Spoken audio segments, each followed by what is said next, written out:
tonight as our mystic of the week, Aonyea. She's joining us, and I'm excited to have her here. I feel like this is going to be a beautiful conversation, so I can't wait to kind of pick her brain a little bit, hopefully get some inspiration for the people that's on the live. So if you guys could be so kind to energy exchange with us, like this video, share it with your peoples. I would greatly appreciate that. If you're watching the replay, share it, comment below, subscribe if you like the vibe. I will also have Anya's information linked in the description for those of you that want to stay in contact with her as well. So without further ado, tell the people a little bit about who you are. Well, Ashe, everyone, and thank you for having me on your show. My name is Ashley Aonyea. That's on Kanye with an A because people always my middle name, so I have to always say Kanye with an A. And I am a alchemist, author, storyteller, and I teach people how to find their soul's purpose through trauma healing. Um, I also help people find the deeper meaning behind why they are here, um, patterns that they've experienced through their lifetime, past life traumas, and I hone in on laughter because I truly believe that that is the best medicine. So throughout all the sessions that I complete, I make sure that we're laughing, that we're giggling because I just feel like that's the best way to get in tune with your inner child is Yeah. to laugh. And I think as adults, we tend to take things too seriously sometimes. And so it's good to get in tune with your child self, your childlike self, basically. I specialize in energy work, relationship compatibility readings, past life connections, and just guiding people through spiritual awakenings. I also teach manifestation courses on teachable.com, and that pairs perfectly with my manifestation journal that you can find on Amazon. And that just helps people align with their highest good, and it helps them tap into their 5D self so that they're able to learn how to manifest. Because if you are not tapped into the ethereal realms, you're not going to know how to manifest. Um, Also, I host a podcast on Tuesday night with my best friend. That's Cards and Conversations. That's every Tuesday night at 11:11 Eastern Standard Time. You can also find me on YouTube under the name Anya's Intuitive. And if you are a fan of daytime TV or talk shows, you might have seen me on a few shows. And you can visit my IMDb for a list of my work. That's pretty much it. Beautiful. So actually, what you do aligns very perfectly with the questions I have for you. So, purpose and all that, I want to get into that. So, you did mention that you've been on TV. Um, with your spiritual journey, your spiritual awakening, due to that shift from entertainment, or is that still a part of your journey, the entertainment world, or was it something that you kind of shifted out of for your spiritual journey? I would say the entertainment world is still a big part of my life. The entertainment world was instrumental in leading me to my spiritual awakening. And I try to incorporate that in alignment with my spiritual journey and with my spiritual work. So I would say that I'm still closely connected to the entertainment world. Now, as far as being active in the entertainment world, not so much as I used to be, but it was very instrumental in helping me, putting me on my spiritual path. And I hope that answered your question because I completely forgot what you asked me. I'm Oh so no, it's sorry. okay. I guess what I'm asking, because when certain people, like certain environments or career paths that we're in, right, they are instrumental as far as like leading us to, or having essential, like let's say for instance, like you're a creative person, intuitively Mhm. creative. in your entertainment space, you're tapping into those gifts, subtly, but it shifts more that you when you're starting to fall more in alignment with your core self or your Mhm. divine purpose. You know what I mean? If that makes sense. Yes, no, you're absolutely right. And yes, okay, so I was on the right path answering the question. So I would say that I am still directly connected, but because of the spiritual path that I am now on, I am not as active as I once was, primarily because you see what's going on now in entertainment. A lot of Hmm. things are being brought to the light. A lot of big wigs are coming down and being brought to justice. And so it's hard to be in a it's hard to be in alignment with spirituality and entertainment when you know the truth behind it and Hmm. the foundation it was built on. And so because of that, I do see myself being connected to it, but just not completely down the rabbit hole. Because Right. when I was first in entertainment, heavy in it. I mean, I that's all I wanted to do. I wanted to act, I wanted to be on stage, I wanted to be connected to the big names. But I guess Hmm. once I had my spiritual awakening, a lot of that phased out and I was more focused on evolving than being involved Mm. with people in the entertainment business, if that makes sense. Yes. No, that makes perfect sense. So, speaking of working behind the scenes in Hollywood, and being in that environment as a spiritual woman or a spiritual man, a person, just in general, and deeply in tune with yourself, how do those two worlds like is it all like what as like how we perceive it, like the controversies, the sacrifice, those sort of things, the conspiracies, or is there some people that are of the light in those environments? Because I do believe that the divine will place us where we're supposed to be, even if it's for a time. You know what I mean? To be a light in a dark space, if that makes sense. Um, no, that makes perfect sense. And I just want to clarify something because although I have direct ties to Hollywood, the majority of my work was done in New York. Hmm. So I just want to clarify that to make sure that that's not a misconception that I worked primarily in California. I Okay. did visit numerous times, but the base of my work was done in New York. And while working in New York for numerous award shows, on talk shows, and being connected that closely with celebrities, you do see a lot of things that will raise your eyebrow and will make the hairs on the back of your neck stand up Mm-hmm. because you're not really in that world yet. You're just an outsider looking inside of a world that you're trying to get in. And so I guess the people that are already in it, they're used to it. They're like, okay, well, this is what you got to do. So this is Hmm. nothing new for us. Um, so I did see quite a few things that really made me think, okay, is this something that I'm going to be able to turn a blind eye to? Or is it Hmm. something I'm going to have to sacrifice um, my humility for? And at that point, I think that's what guided me to really deciding that I didn't want to go past go and collect 200. I Yeah. was okay where I was. I was okay just doing the talk shows. I was okay helping out with award shows here and there, but I didn't want to go past a certain limit to where I felt like I would be losing my identity, my soul, my Mhm. essence. Yeah, absolutely. And when I on the channel, I talk about purpose a lot as well, as far as like our divine identity is concerned, and how sometimes we have this conception of purpose being popularity or fame, big stage, everybody knows who I am as being in Mhm, purpose, but that's not necessarily true.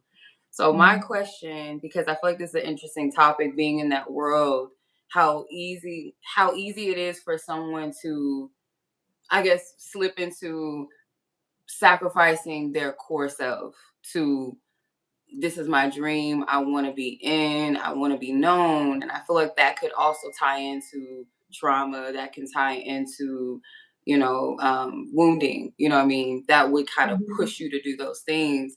So, mhm.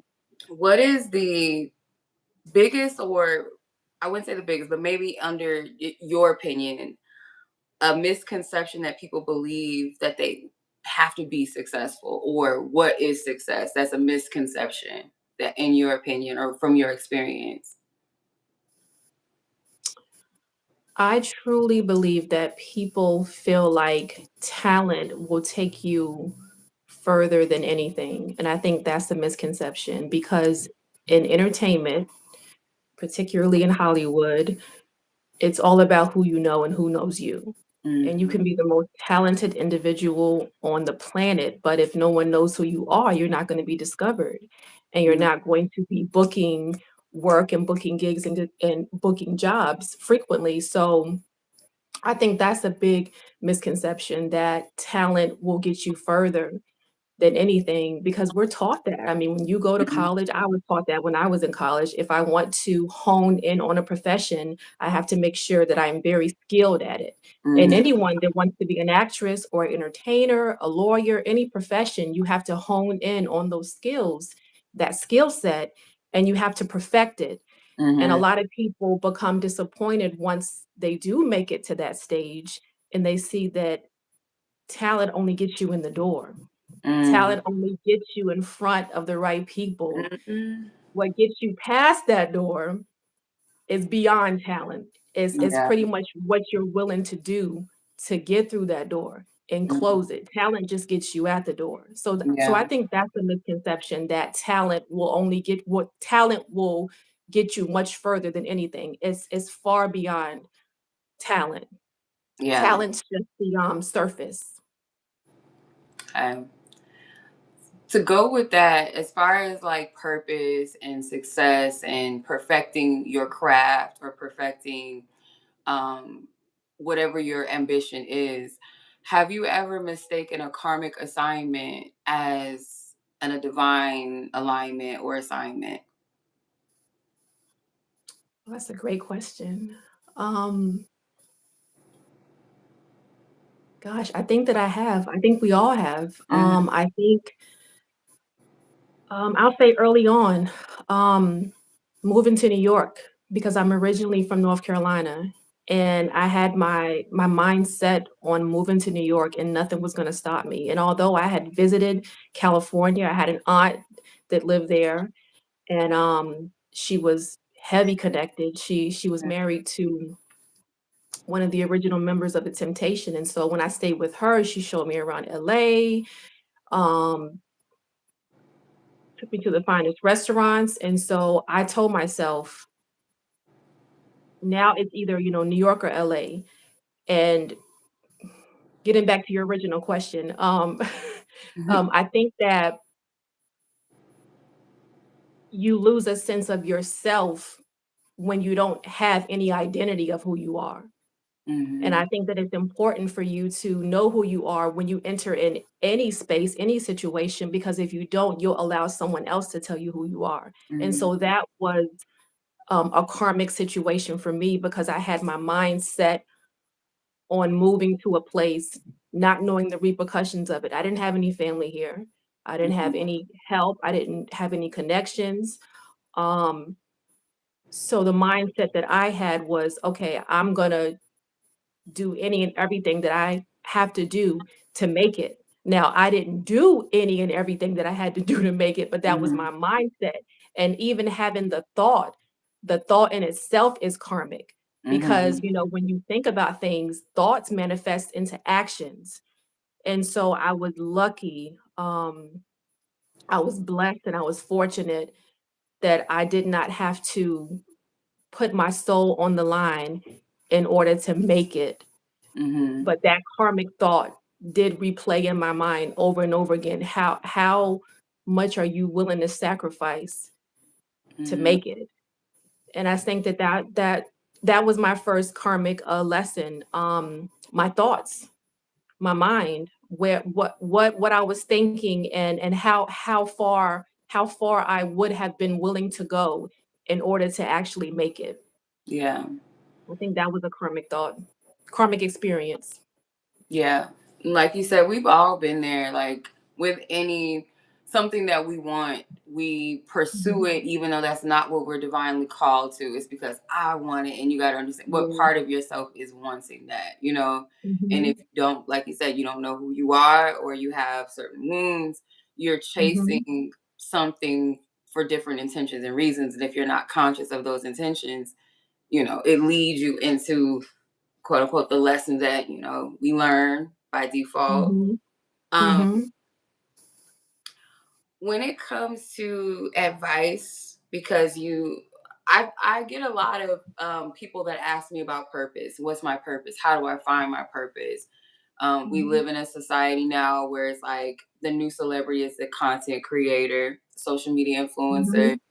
and you have a Mhm. lot of impressionable minds, and even some people in my generation and older trying to adjust to the digital age, and like sometimes feeling like you're out of the loop, or where in society you build yourself up. Now it's like I'm building myself up on social media. If I'm not doing this, I'm not doing that, I'm not that guy, I'm not that girl, if I don't have the numbers.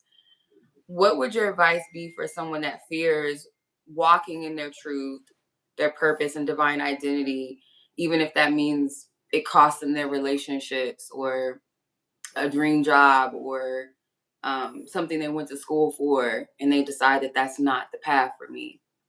This is not the environment for me. The best advice I would have for someone would be to have knowledge of self. And I think starting from a young age, when we're 5, we're indoctrinated and we're told what we should do, who we should believe in, what career path we should begin, and the tools that we need in order to make something work. We're pretty much just told everything. And Mhm. it doesn't allow for us to really put our thinking caps on and find out what we really need, what our inner child needs. Because when you're a child, you automatically know what you want. You speak to any 5-year-old, they know what they want to be when they grow up. They know Mhm. how they're going to achieve it. And then they go to school and they're indoctrinated and they're told, Mhm. okay, well, that's not a sustainable career. So you have to do this, and you can't get to this career unless you do this, and you have to work, to do that. So the best advice I would have is to have knowledge of self, because when you have knowledge of self, getting back to the original or one of the other questions that you asked me, when you have knowledge of self, no one can tell you who you are.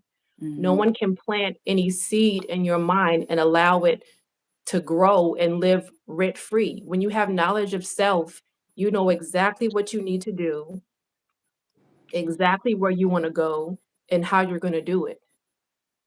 And you find that out by spending time with yourself, by meditating, Mhm. by getting in contact with your by connecting with your 5D self. And society doesn't give us that. Society wants us to stay busy. They want us Mhm. to always be in a rat race. They want us to, clock in and punch out. They want us to have a retirement plan. They want us to make sure that we have a great package, a fancy title. And so when we're chasing all of these things, we're lacking knowledge of ourself because we're going outward to Mhm. to find things to satisfy us inwardly, no, inwardly. Yeah, and we're yeah. Yeah, inwardly. And so those things aren't satisfying us, because if they were satisfying us, we wouldn't feel so empty inside. Yeah. And we wouldn't have to always feel like we have to chase something. If you're constantly chasing something, it's running away from you. So you should never chase anything. And I think that that's the best advice I would give someone, to have knowledge of self so that the world does not tell you who you are, where you're going, and how to get there. Knowledge of self is the best advice I could give anyone regarding any Mhm. situation. Yeah, Have knowledge of self. absolutely. I agree. And with the discovering or rediscovering, because like when we go through spiritual awakenings, they call it the dark night of the soul. It's really Mhm, deconstructing. That's the period where you mhm, deconstruct everything. and you are peeling back layers of yourself, like, that gotta go. Like, it's kind of like a surgery, a spiritual surgery. Mhm. Um, you did, when you gave your introduction, you talked about the different gifts and things that the services, the things that you extend to the community. What awakened, like, how did that come about? How did that journey manifest? That journey manifested when COVID hit, when we were all um, migrating in our houses, shut off from the Mhm, world. And it allowed me to have some much needed isolation. And, the more time you sit with yourself, the more you learn about yourself because mhm, all you have is yourself. mhm, So the longer I sat in isolation, the more I meditated, the more I did research on spirituality. I don't even know why I was researching spirituality, but spirit has a funny way of planting seeds in your brain to get you closer to your purpose. But COVID was the start of my dark night of the soul and not being able to have access to a lot of the friendships that I had. I wasn't at my job anymore. So a lot of the time I was just sitting, mhm, just, sitting with myself. And so that allowed me to, pinpoint, things from my childhood that I didn't heal that needed to be healed. And that allowed me to look at my relationships to see what patterns were repeating and what patterns I needed to eradicate and get rid of. mhm. And it just allowed me to look at the various people in my life to see who was an asset and who was a liability. So COVID was the start of my spiritual awakening, and it was the start of my dark night of the soul. Yeah. Mhm. Yeah, that was a period, I feel like, too, like, of separation, not just like from society and things like that, but like you said, eradicating parts of yourself that you needed to separate from anyway. And I noticed a lot of people broke up around that time, or headed for Mhm. divorce in that time, because it Mhm. exposed a lot of, when you're in that period of isolation, it exposes certain things that are unhealthy, because that rat Mhm. race of, I gotta go to work, I gotta go to school, I gotta do this, you Mhm. don't have time to sit with yourself and process Mhm. or be with those same people, for those long periods of time. So Mhm. my last question for you, and this is a question I ask all my guests when they come on: what is your definition of mysticism, and what makes you a mystic by your own definition? Ooh. What makes me a mystic? Well, I've always considered myself the cosmic healer of the ethereal realms. And I think what makes me a mystic is my ability to transmute energy. And I did that first within myself. I Mhm, transmuted my trauma, I transmuted my insecurities, I transmuted my toxicity, I transmuted everything that was holding me back from my higher self and from putting me on the right path to my purpose. So, what makes me a mystic is my ability to transmute negative energy and making it into something positive and allowing me to learn from my lessons so that I don't have to repeat them. Because mm, I think that's where a lot of people get caught up in. You're not learning the lesson because a lot of people will have the same lesson just in different mhm, people. And it's mhm, like you're not learning it because you're seeing a different face, but it's the same spirit, the same energy, just in a different mhm. body. Yeah. So so it allowed me to I guess see spirits versus people. When you Mhm, see a spirit, that completely changes the whole trajectory of a person. And so once I started seeing spirits, I was able to see, someone for who they really were and also see myself, because it takes two. It's so easy to point the finger, but you have to go within first and foremost to Yeah. be able to seek knowledge, outside of yourself. So yes, that's what makes me a mystic, my ability to transmute energy. I love it.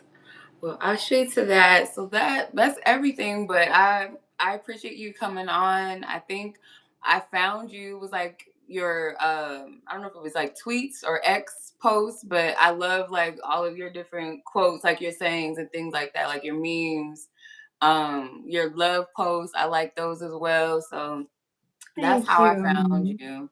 But yeah. Oh, that's how you found my Mm, Instagram page? yeah. Yeah. Oh, In one of okay. your posts, it was Dope. like, yeah, and a lot of them, I was like, "Ooh, I'm gonna keep this. Oh, I'll post this." Yeah. So, Yes, girl. Keep, share, subscribe, all of that. yeah.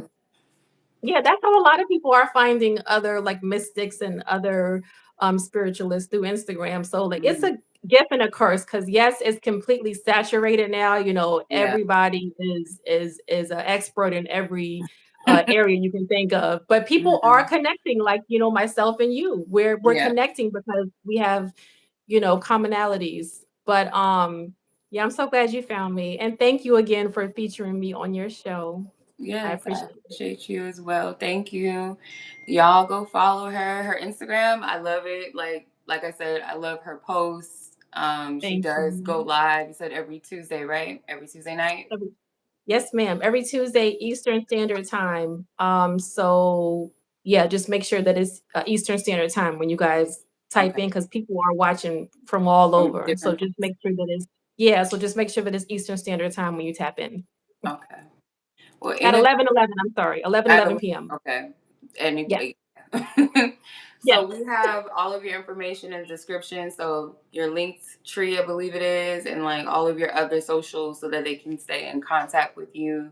And you also have a YouTube channel. So y'all go check out Miss Ashley Aonyea. We appreciate her presence here this Friday. And yeah, thank you so much for stay in contact. I will probably bring more guests back on that I already showed and just different conversations, when in divine Okay. time. But I would love to have you back on. Yes, I would love to be back on. I appreciate it. Yeah. All right, sis. Take care. Have a good All night. right. Thank you. You too. Enjoy the rest of your night. I will. Thank you. Okay. Bye. All right, y'all. I appreciate her for coming on. That was a good conversation. It was right in alignment.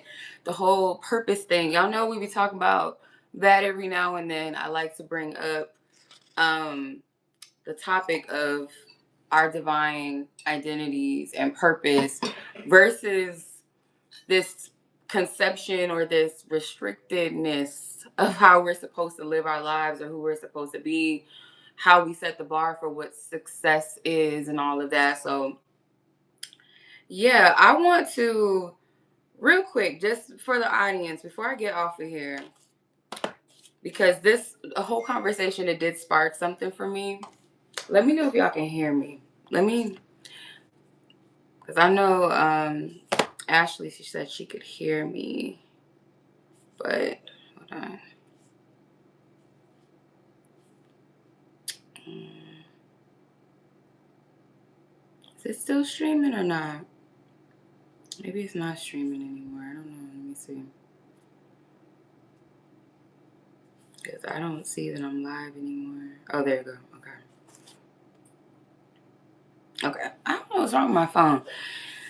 Mercury retrograde is not here anymore, so I don't know why she's still tripping. Why is Mercury still tripping? But no, I wanted to leave you guys with a little something, something to ponder, like sit with yourself about.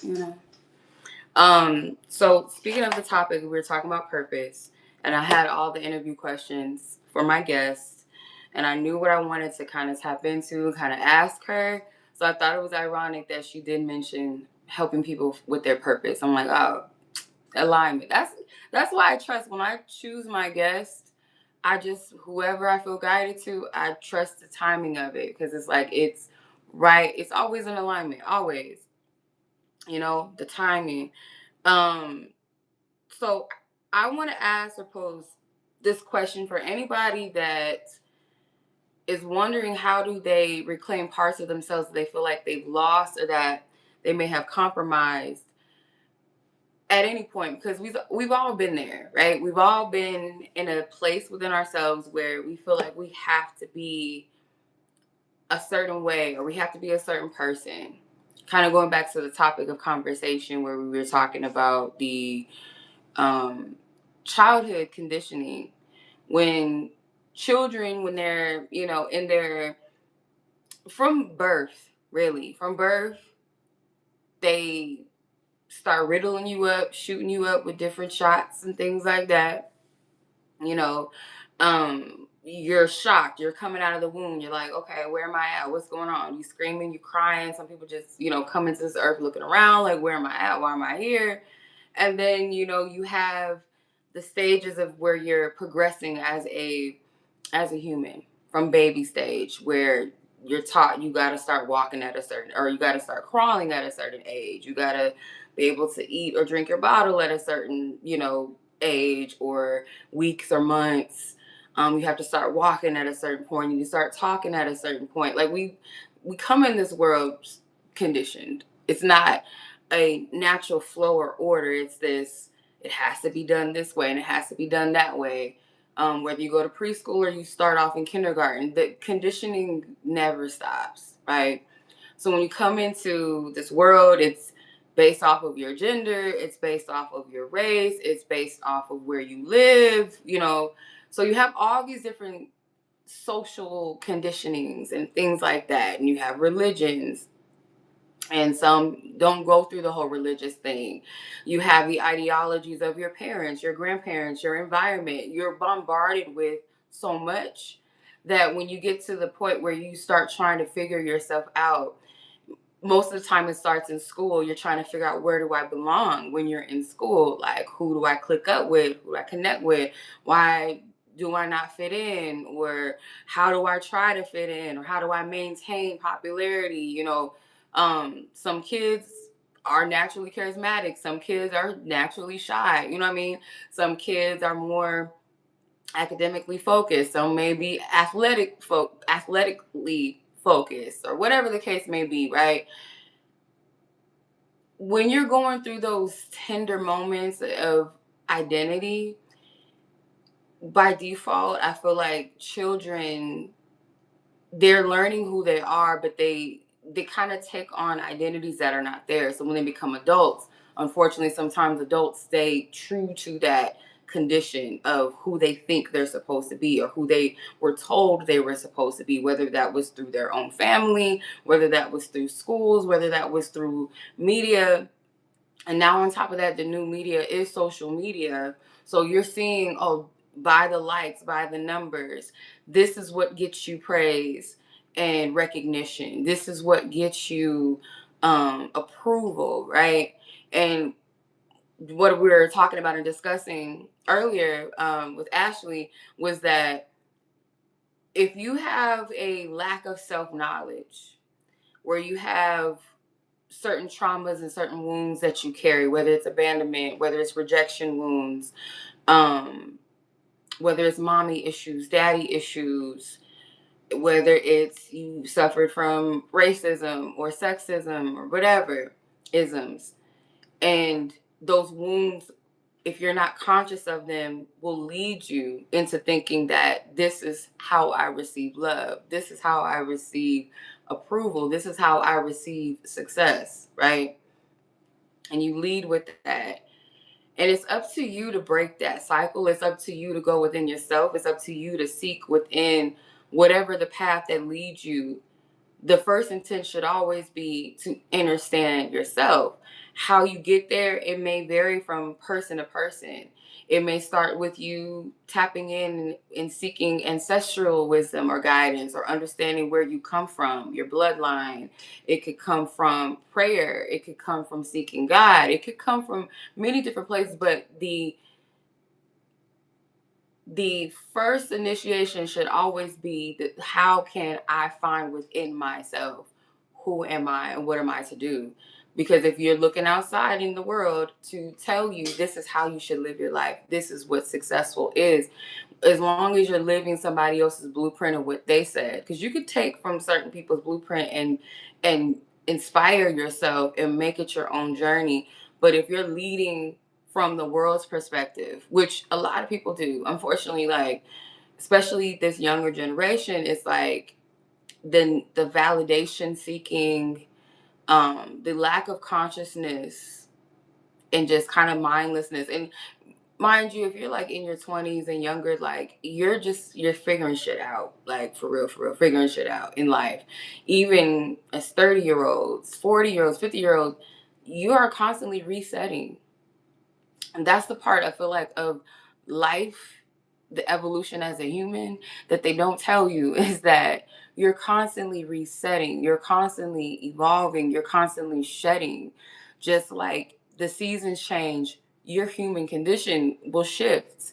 There may be a consistency in your character, who you are as a person, but your conditions and things like that, your environment, your world, it is constantly going to shift. You're constantly, because of those shifts, you're going to either go with it, adjust, raise the frequency, or you're going to stay stagnant or stuck or keep going lower, or you're going to get into this depressive state or put yourself in a hamster wheel trying to keep up with the same program when you've already outgrown the shit. You know what I'm saying? You've already outgrown it. It's done. It's over. Um so with that, going back to the original topic, or what I was saying is, how does someone reclaim parts of themselves that they've either abandoned, they've either told themselves was not enough? What does that look like? Because we've all been there. We've all been there, and I've definitely have learned parts of like what conditionings that I've had, what wounds have led my desires, that have led what I thought was purposeful. And I always say this to people when they ask, what is my purpose? We, by like conditioning, I feel like this kind of ties into this, where we think that purpose is like something big where everybody has to know who you are. You have to be a public figure, you have to be a historical figure, you have to be this or that. And a lot of people, too, we got to keep into account that a lot of the prophets, a lot of the scholars, a lot of great people or leaders, some of them were not popular in their time. It wasn't until like thousands and hundreds of years after their time that um people became aware of their work, or finally appreciated what they did, their work, their arts, their literature, their um just their contribution to the world. That's something to ponder and think about, because we think that we have to have the world praising you. You have to be known by everybody to be something, right? And as you can see, that there's also a shadow side to popularity. Too much exposure, too much eyes and hands, too much, center stage is not always good either. You know what I mean? People say they want fame, people say they want popularity, but I don't feel like people understands what comes with that. And there's different levels of popularity and fame, right? You know how they say the local celebrity, or the viral celebrity, or whatever level of fame or success, and not just fame necessarily, but some people seek to be liked by everyone in their environment, and that's just simply not realistic, because not everybody is for you. Not everybody thinks the way that you think, or in a way that is compatible, or feels or operates in a way that is compatible with you, and vice versa, and that's okay. To be liked and loved by everybody is unrealistic. That means that you're trying to appease, you're shape shifting, like, oh, how do I fit in over here? Oh, how do I fit in over here? By you being your authentic, natural self, if other people gravitate towards just the colorful energy that you are, beautiful. But if you feel like I have to conform over here one day, and I got to be this person for this person one day, or these people, this group, that's exhausting. And I say that because I know what that's like, to feel, because you want to be a part of something, and that's a natural human desire. Community, I always say community, family, soul tribe, that's a natural desire within a soul, within a human, because we all come from a soul essence that is connected to many different facets of essences of being, or you know what I mean, the soul source of it all. So of course you're going to desire to be connected, but the desire to be connected at all costs, because not every essence or energy, environment, people, place, whatever thing is not for you. Whether it's just, it may not be necessarily bad, like people, places, things may not be necessarily dangerous or harmful. It's just not in alignment with what's best for you, or it may be an environment that keeps you stuck or stagnant, or keeps you too comfortable to where you're not becoming all that you could be. And when I say that, not from a place of, oh, I go to school and I'm learning this or that and I'm going to get a degree when I'm done, like I have to keep constantly raising the bar. But what I mean by that is more so it's like your character itself, your character building, you as a person, your experiences in life. If your divine team, God source, your highest self knows that this person and you are not going to be anything constructive by being connected, whether that's friendship, family members, that maybe, you know, some people you love them but you don't click with them. And that's another thing about family that I feel like we miss. That it's not to say that, oh, all people that have your blood, like they could be your enemy too. That's just people that you were just born into, you know, them. No. Sometimes it really is personality differences. It's just some people you don't resonate with. You love them. That's my family. Hey. But it doesn't have to be a bad thing. It's just, it is what it is, right? We're all unique individuals. The more you just decide, like come to this conclusion within yourself, or I should say more so comfortability and acceptance really within yourself, that you are going to be you no matter what that looks like. Being you is not going to be this perfect setup situation. It's not going to be everybody's cup of tea. It's not going to always be fun or pretty when you go through journeying through as a human.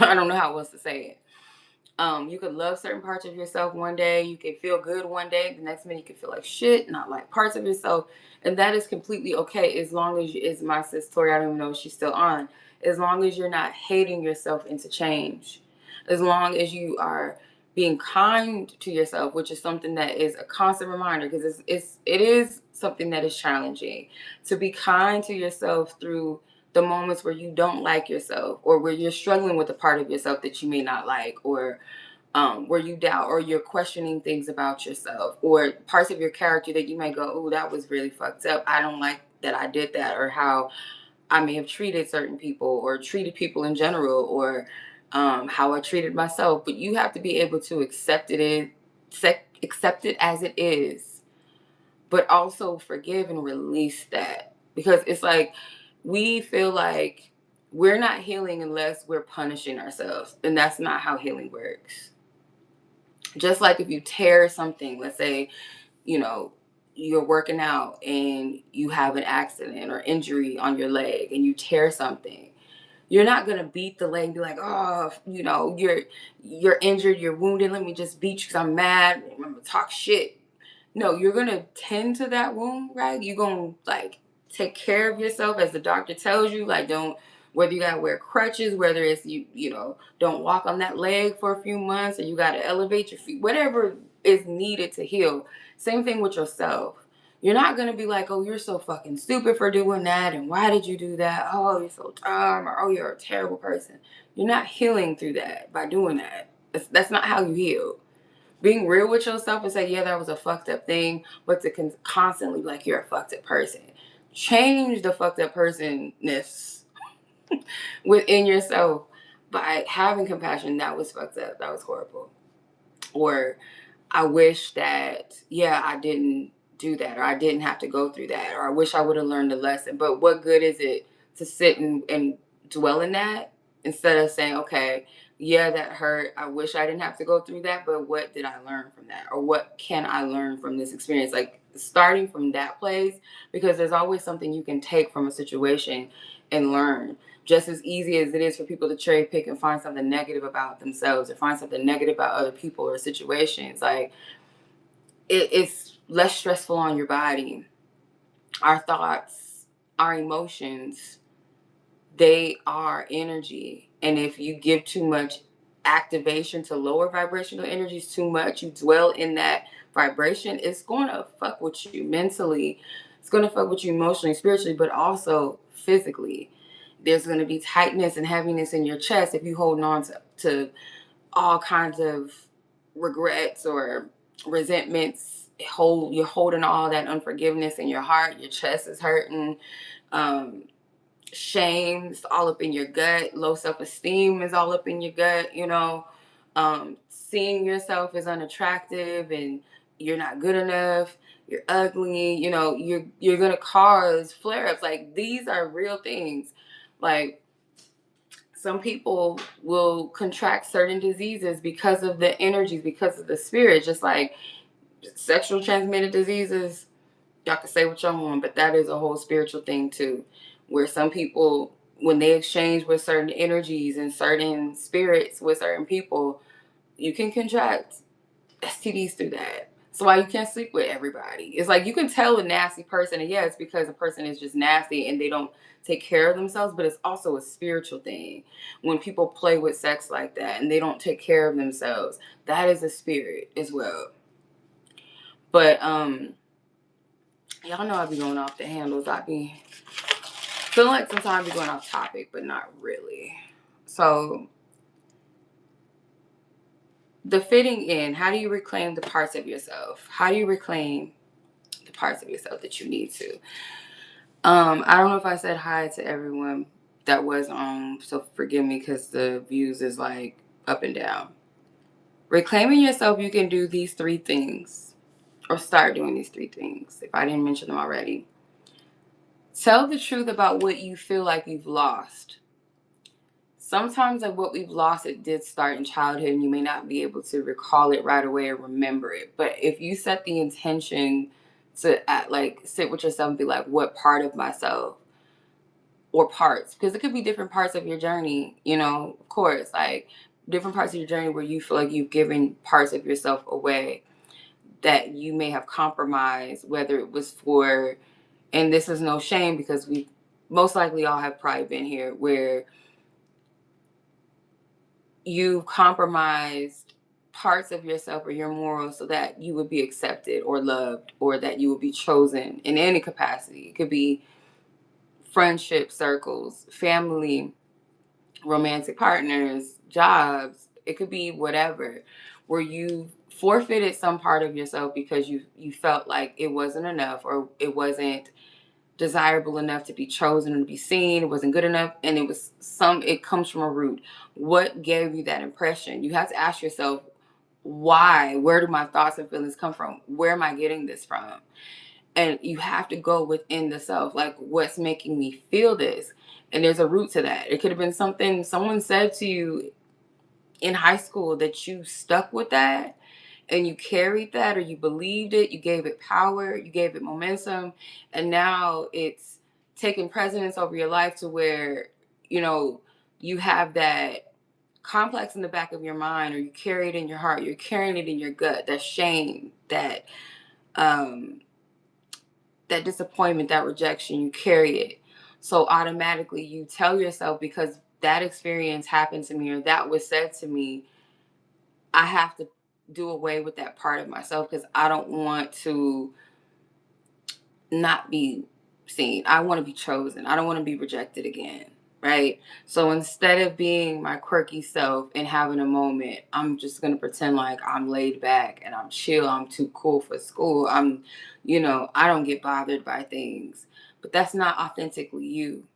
Um, Whatever it may be, I'm just using that as an example, but whatever that block, that wound is that triggers you to be the opposite, where someone might have said, oh, you talk too much, you think you're better than everyone, you think that you know everything, so now you quiet yourself when you want to share something, or if you do know something.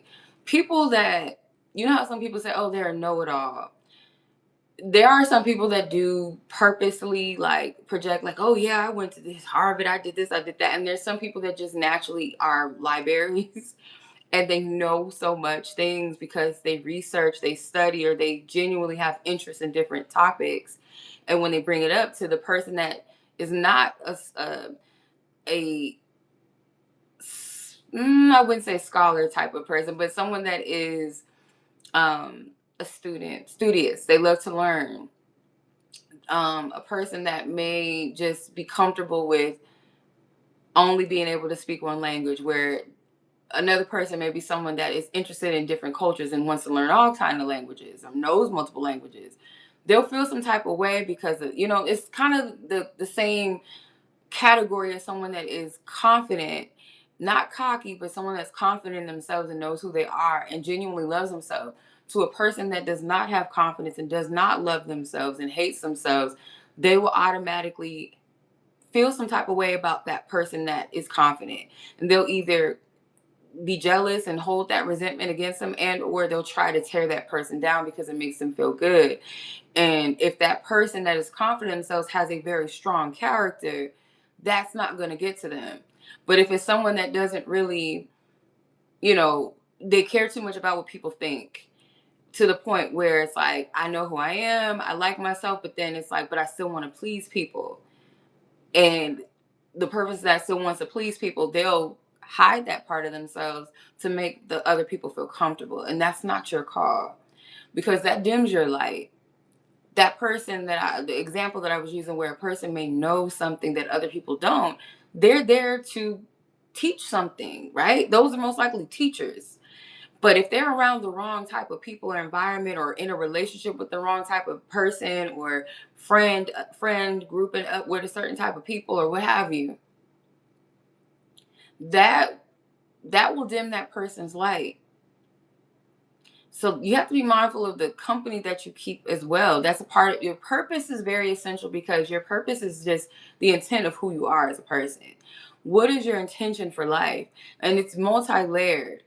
And I love the people that I've brought on so far. They are multifaceted people. Some, they have their own books. Some of them, they have their own clothing lines. They're artists. They're musicians, but they're also spiritualists. They're healers. They're coaches. They're multifaceted. Your light is not just one dimension, one color. It's you know what I mean?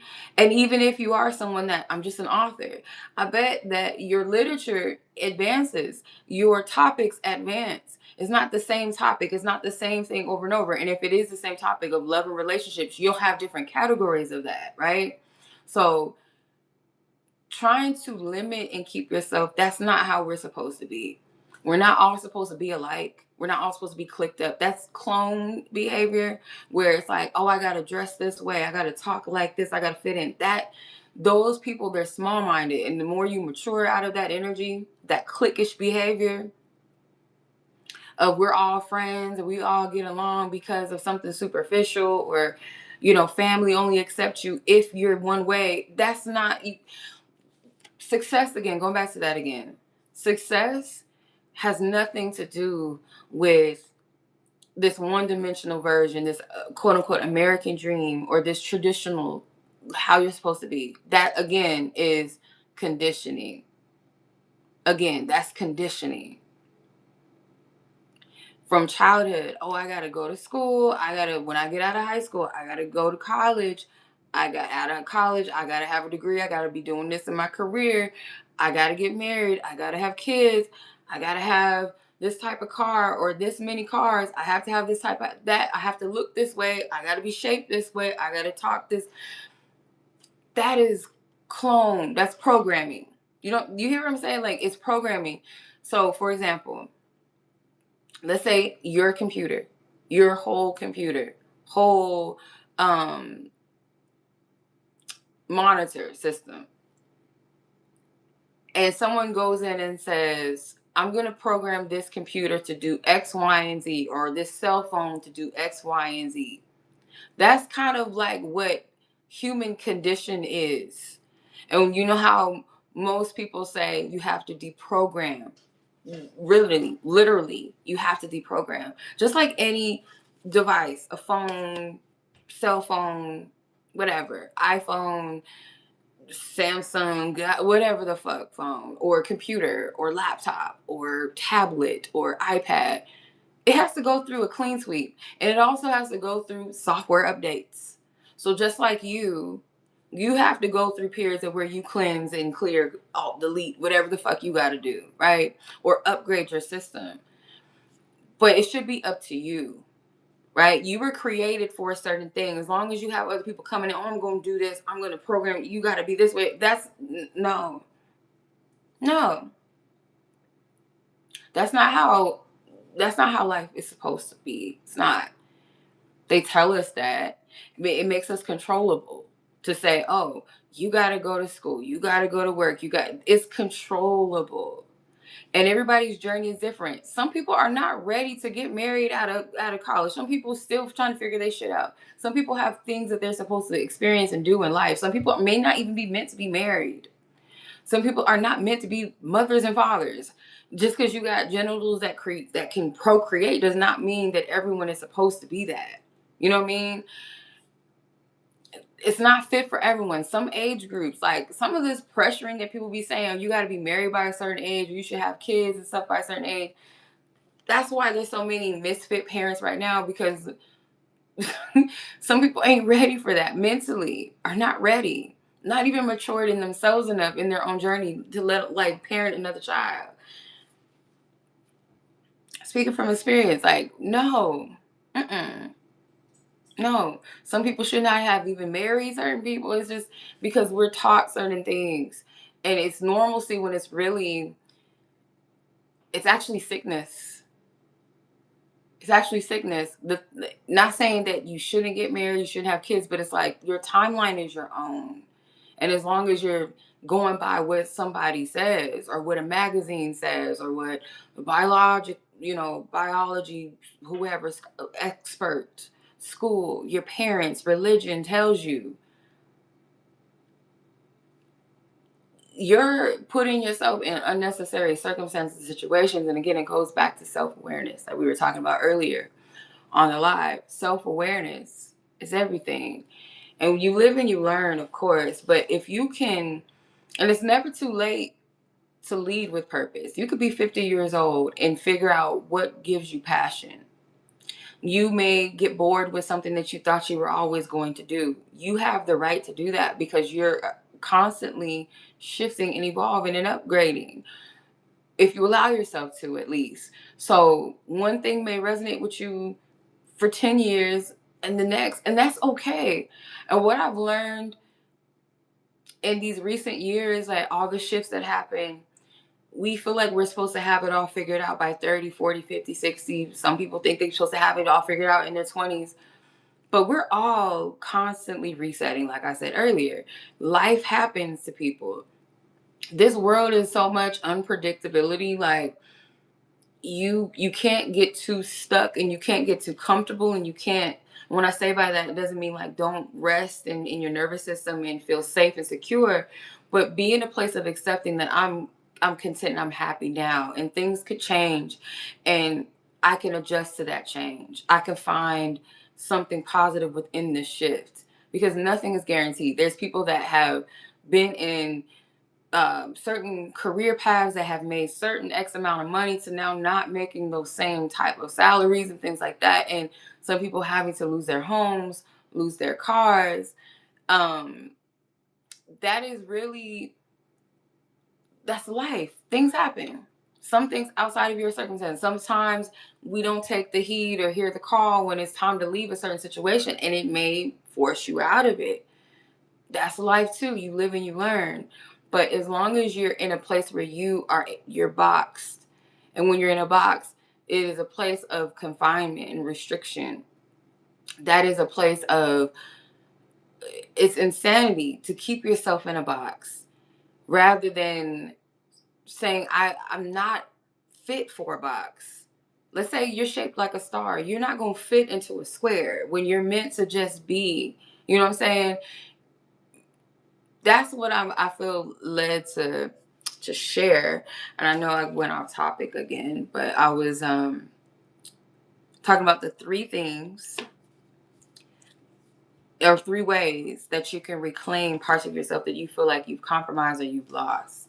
And the thing that I was saying was tell the truth about what you've lost, okay?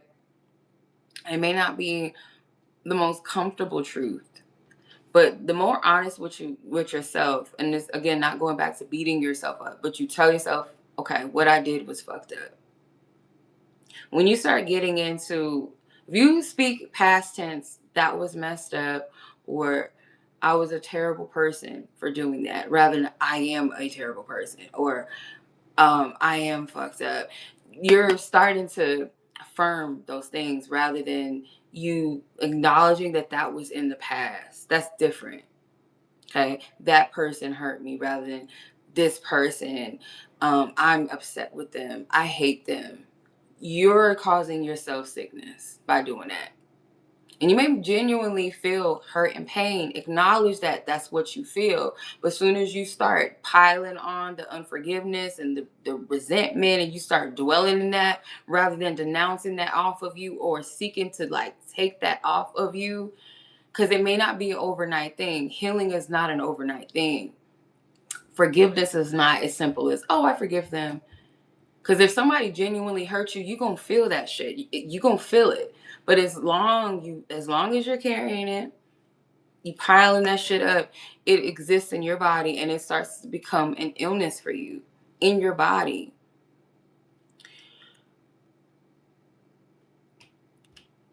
2, you stop auditioning for quote unquote these roles that were never fit for you to fit in to. So again, a relationship. That person don't want the same thing you want, but you're going to pretend like, oh, okay, I don't really want that. I'm willing to compromise. That's not your person. If you got to bend and shape shift something that is a preference for you, right?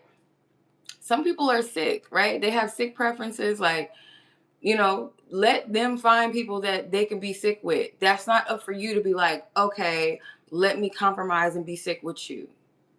No, and that person ain't that special that you would do that. Like, obviously, and this is not an easy thing, because once you start investing your energy into things and people that are not for you, it's going to be very hard for you to separate and cut the cord on that, rather than seeing it the first time around that this ain't for me. I've learned this. Relationships will show you this with people in general. And I'm just not talking about romantic relationships. When you are to be open, that's a good thing. You don't want to be closed off. You want to be open, but you want to be wise and discerning, right? So you give everybody a fair chance that you feel guided to.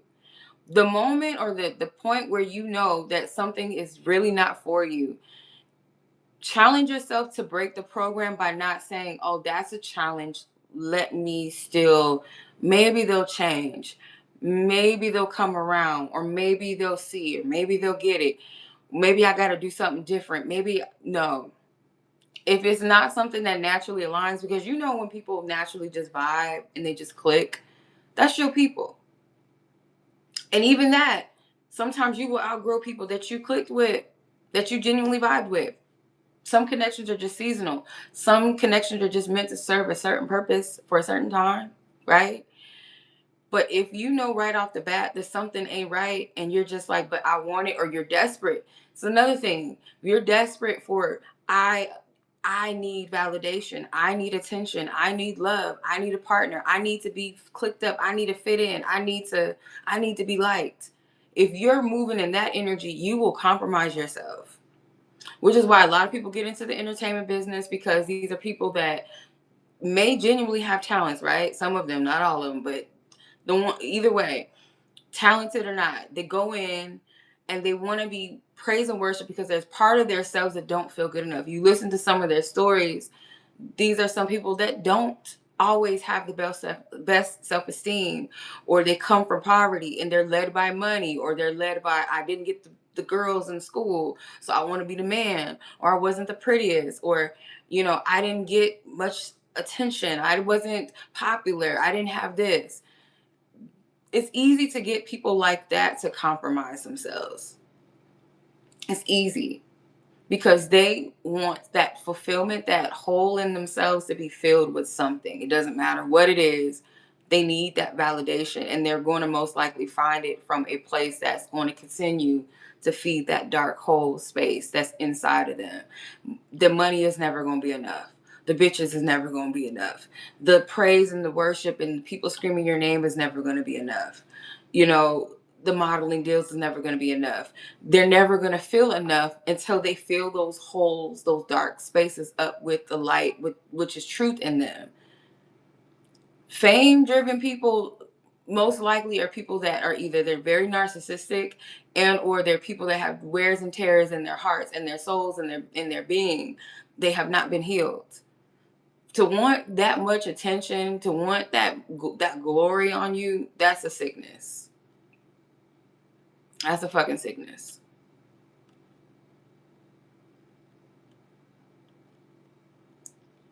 It's not normal. Again, going back to all those eyes, like too much eyes on you, because not every eye that's on you has your best intentions.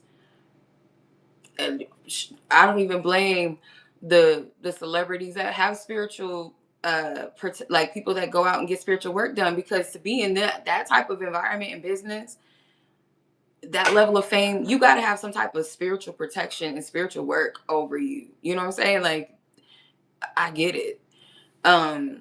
Just average, people, when I say average, not like we're lesser than, but those of us that are not celebrities or whatever, right? Still have to have that spiritual governance and protection and spiritual cleansings and hygiene and things like that, because of the environments that you're around, or your workplaces, the stores you go to, going online on social media. You still got to do all of that. So I don't know why people want to be famous. I just, I don't get it, child. I don't get it. But number 3, how to reclaim the parts of yourself that you feel like you've given away or that you've lost. You go back to that version of you that felt abandoned. And I kind of already touched on that already. Is like going back to the original wound. And even if you don't know what it is, ask spirit to recall that for you. It may not happen immediately. It might come in coming days where you get triggered by certain things, or certain memory recalls will pop up. Your triggers are not to be ignored. I don't know who told people that, oh, if that triggers you, oh, you don't like it, just ignore it. If something triggers you, you should be asking yourself, why does that trigger you? But then again, that would mean you would have to take personal responsibility to go within, and not jump to the immediate thing is to blame something or blame somebody outside of yourself, because that's easy to do that, right? It's easy to go, oh, that person, oh, I just don't like them. This person get on my nerve. And this person may have not did anything to you. Or going back to what I said about the person that's very knowledgeable, they know a lot of things. And to people that are jealous, or people that kind of feel mediocre, like they're mediocre, to them, they'll be like, oh, that person thinks they know it all. He or she just thinks they know everything. That is an insecurity within yourself. That person may not be thinking they know everything. Like, we don't know we don't know everything. That's impossible to know every motherfucking thing. Like, that's crazy, right? To know everything would be to know every motherfucking fabric of this universe, every person in this universe's life story, every that you would have to be like immensely fucking powerful mentally or psychically, just be just the motherfucker of the, you'd have to be God to know everything, or whatever God is, right? To know every motherfucking thing. So to think that, that's delusional. That's projection. Oh, they think they know everything. No, they know some shit. You just mad because they know some shit. You know? Um, I love learning from people. There are some people that you like, go sit the fuck down. Like some people that do be like trying to like, go sit your ass down. But there's people that just genuinely just know shit. They want to share it. They get excited. You could tell. You can tell when people are excited about things that they're interested in. They want to share things, because you can always learn from people. I can't stand motherfuckers that get on this hate trip. Oh, you just think you know everything. No, like just take some things in. If it resonates, if it makes sense, if it applies, if it doesn't, it just doesn't resonate with you, or it's just not your cup of tea. But you can always learn something. We're not all scholars. We don't know every fucking thing. Like we may, like this is one thing that I love about different readers too. And different spiritual people, as you see on here, like the different people that will come on, they'll share some things. I'm like, oh, like I've never thought of it that way. And some things will be on the same page. It resonates with your spirit. That's a beautiful thing, to be able to take different experiences and learn from other people. One person could read the tarot one way. That's an interesting thing too, to see how other people might read the same card differently. Like I think that's dope. And that's how intricate the universe is how intricate we are as spiritual beings. So to be like, oh, that's not you know what I mean? Um that is self-limiting. That is self-limiting. But yeah. So I want you to journal this before we get out of here, because I don't want to take up too much of y'all time, because I'm over almost, yeah, just about an hour and some minutes, hour and some change. What's something that you used to either, something that you either used to believe about your purpose and or purpose in general, whether it's your purpose or just what purpose is in general, that you may have or still have yet to unlearn yet? What is a belief that you had around purpose or your and or purpose in general, your purpose and purpose in general, if I said that right, that you are either still trying to unlearn or you have unlearned? Like sit with that, because it's very crucial, because it should lead you to the place within yourself where you want to know what your purpose is in this world. And like I said, you're deconstructing what you think purpose is and who you were told to be, and instead finding that divine identity within yourself. And if you got to that place, what's keeping you from fully walking in that comfortably, confidently, knowing that spirit is going to back you, right? Knowing that the divine will carry you through purpose, because this is what you're here for. Your purpose could literally just be to make people laugh, make people smile, to cook for people, to write some dope ass poems, um to make beautiful jewelry or plant some beautiful things, walking into a space where people feel accepted could be a part of your purpose as well. Your purpose is not solely just to live for others, and it's not solely just to live for yourself, but it is to just be yourself. As long as you're being yourself, you're living in harmony and balance with those that are for you, and in harmony with thyself. And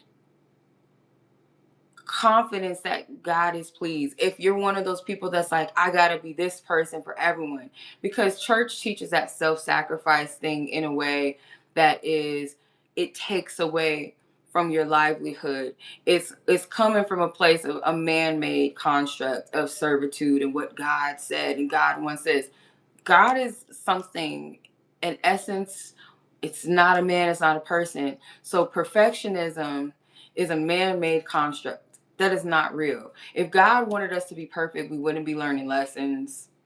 We would not be stumbling and falling and resetting as humans. We would not have moments where we don't know things, to where we have to grow and change. Where if that was the case, we would have already came here like robotic people. We would have been, and even robots and AIs are not perfect. They even have fuck ups and malfunctions and things like that. So there's no such thing as perfection in the way of like it's manufactured, and even manufactured shit does not look alike. So that is a illusion. Perfection is a fucking, or what we think perfectionism is. We have to rewire our mind with what that fucking means, because that's not even a real concept. That's not real. if God wanted us to be perfect and never fail, never fuck up.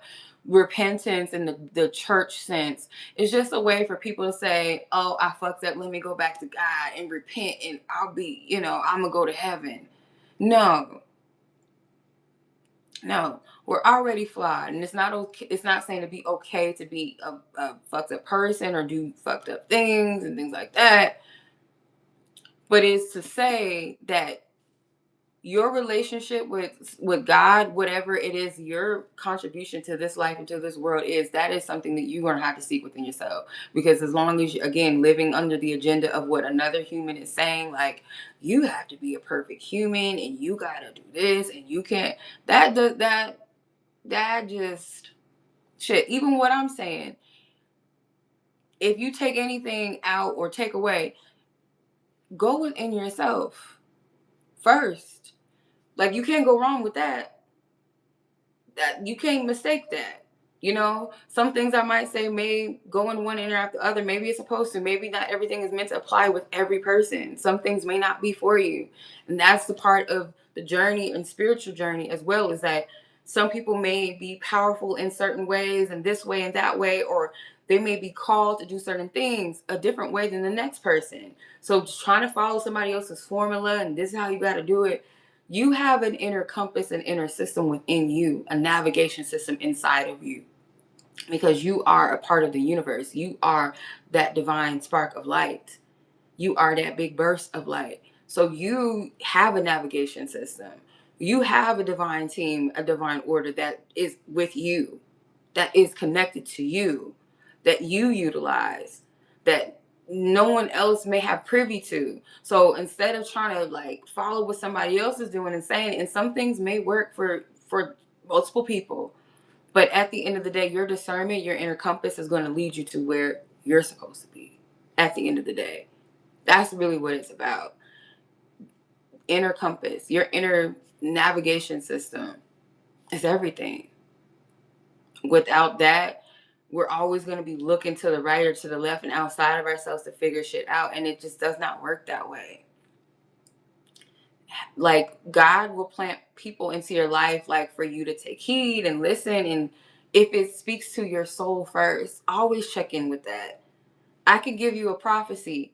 It is not up to you to just take what I said as gospel unless it truly speaks to you, or you need to sit that down with spirit and be like, is this message for me? Is this a prophecy for me? Right? And going back to prophecies, prophecy is not always about predicting all these beautiful glitz and glamorous things happen in your life. Prophecy sometimes is meant to correct you. It is meant to warn you, give you a heads up. It is meant to prepare you. And prophecy is told in parts. It takes time to unfold. Some prophecies are timely, straight to the point, right here, right now, today, tomorrow, week from now. Some are years from now. Some shit that has been prophesied or coming to pass now were prophesied before some of us were even born. So let that sink in. I know microwave spirituality is the thing. It's what's popping. It's what's trendy. But you got to use discernment out here in these streets. Okay, we're all human. We're all flawed. We're all capable of having some type of mishaps, miscommunication, misinterpretation, whatever. But it's up to you within yourself to navigate through that. Does that make sense? So much love as always, y'all. Y'all be blessed. Y'all be safe. Like this video. Share it with someone you feel like it may resonate with. Shout out to our guest again, Miss Ashley Aonyea. If you guys would like to see more Mystics of the Week, Ghetto Fairy Friday content, and when I do pop up, when I do show up, book readings, things like that, make sure y'all like and share, subscribe. If you genuinely vibe over here. I don't just want anybody over here in my shit. You gotta genuinely resonate and vibe over here, okay? And then to book with me, you guys can check out my website for phone readings and emergency readings. As of right now, make sure you guys email me first before booking, or just go on the website and see what dates are available, time slots are available. But for emergency readings that are voice recordings, anything that is phone readings and voice recordings, check my schedule before booking with me, okay? Any other readings, regular schedule, voice recorded readings, I'm available anytime for that. I'll get those out in a timely manner. But yeah, so much love as always, y'all. Be blessed, be safe. And I do have some New Year's packages for those of you that need yearly, a full year of readings and sessions with me. I got you. I have a package for that. And I also have a 2026 Divine Insight reading that's available now. Check out my latest post on the community tab, or you guys can just simply go to my website. So y'all be blessed, be safe. I appreciate you guys so much. Thank you guys for watching. Y'all have a great rest of your night, your day, your evening, wherever you are in the world. Take care. Peace.